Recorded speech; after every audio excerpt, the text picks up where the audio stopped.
ആയന്നൂർ ശ്രീ ശിവക്ഷേത്ര മഹോത്സവവും 11ാമത് ഭാഗവത സപ്താഹ യജ്ഞവും 2025 ഏപ്രിൽ 16 മുതൽ 24 വരെ നടക്കും. 16-ന് വൈകുന്നേരം 5:30-ന് ചെറുപുഴ ശ്രീ അയ്യപ്പ ക്ഷേത്ര പരിസരത്ത് നിന്ന് പുറപ്പെടുന്ന കലവറ നിറയ്ക്കൽ ഘോഷയാത്രയോടുകൂടി ഉത്സവാഘോഷങ്ങൾക്ക് തുടക്കമാകും. തുടർന്ന് സപ്താഹ യജ്ഞാചാര്യ ഭക്തപ്രിയ രമാദേവിയെ വേദിയിലേക്ക് സ്വീകരിച്ച് ആനയിക്കും. ഏപ്രിൽ 17 മുതൽ 23 വരെയുള്ള ദിവസങ്ങളിൽ സപ്താഹ യജ്ഞവും നടക്കും.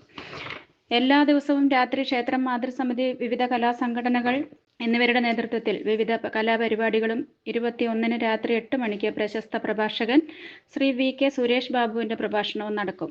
19-ന് രാത്രി 7:30-ന് ക്ഷേത്രം തന്ത്രി ബ്രഹ്മശ്രീ തെക്കിനിയടത്ത് തരണനല്ലൂർ പത്മനാഭൻ ഉണ്ണി നമ്പൂതിരിപ്പാട് കൊടിയേറ്റുന്നതോടെ ഉത്സവാഘോഷങ്ങൾക്ക് തുടക്കമാകും. തുടർന്ന് എല്ലാ ദിവസങ്ങളിലും വിശേഷാൽ പൂജകൾ നടക്കും. 22, 23 തീയതികളിൽ തിടമ്പ് നൃത്തം നടക്കും. 24-ന് ആറാട്ടോടുകൂടി ഉത്സവം സമാപിക്കും. ഉത്സവ ദിവസങ്ങളിൽ അന്നപ്രസാദവും ഉണ്ടാകും. ഉത്സവ ആഘോഷങ്ങൾ ഗംഭീരമാക്കാനുള്ള ഒരുക്കങ്ങൾ പൂർത്തിയായതായി ഭാരവാഹികളായ MP Pankajakshan Nair, V Raveendran, KP Venugopalan, TB Prasad, Thampan കോഡിലോൺ, Shyamala C, ശോഭ രവീന്ദ്രൻ എന്നിവർ മാധ്യമസമ്മേളനത്തിൽ അറിയിച്ചു. കൊടിമരത്തോടുകൂടി ഒരു മഹാശിവക്ഷേത്രത്തിൻ്റെ പാതയിലേക്ക് എത്തിയിരിക്കുകയാണ്.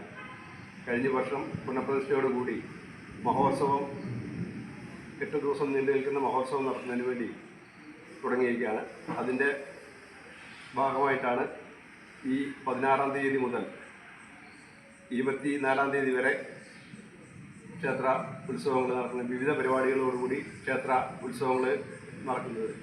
Saint Mary's nursing college Cherupuzha 100% ജോലി ഉറപ്പോടെ nursing assistant, lab technician, pre primary teachers training കോഴ്സുകൾ. ചുരുങ്ങിയ ഫീസ് നിരക്ക് തവണകളായും ഫീസ് അടയ്ക്കാം. 30 വർഷത്തെ സേവന പാരമ്പര്യവുമായി സെന്റ് മേരീസ് നഴ്സിംഗ് കോളേജ്, അമ്പലം റോഡ്, ചെറുപുഴ. ഫോൺ 9947771550.